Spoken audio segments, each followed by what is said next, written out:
This region is on Europe, and as the screen shows with the map, there are a number of countries that we could be discussing in Europe. Once again, we will only take a few examples from the text, and of course we can from the website mentioned in the text, the Burns website, to talk about a number of countries. But again, we need to limit it. The region that you see on the map, which we label as Europe, often consists of a discussion of Western Europe, which might be countries such as Spain and France and Germany, Italy, and so on. Then more of a central area of Europe, and then Eastern Europe.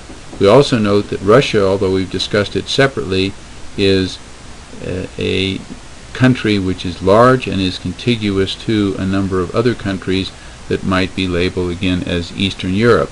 We also have the Scandinavian countries showing with Sweden and Finland and Denmark. We look to Great Britain. We look to a number of other countries contiguous to Europe. Once again, Turkey can be considered a European country by some, or a country in Asia, or a gateway country to Asia.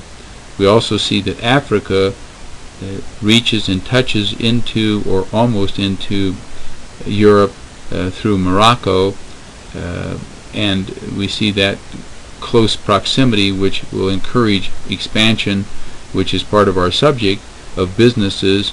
So if one was involved in a business in Europe, or real estate investments in Europe, or shopping centers in Europe, we might say, would it be logical then to expand to Africa because of the proximity to northern Africa if one was located, for example, in Spain?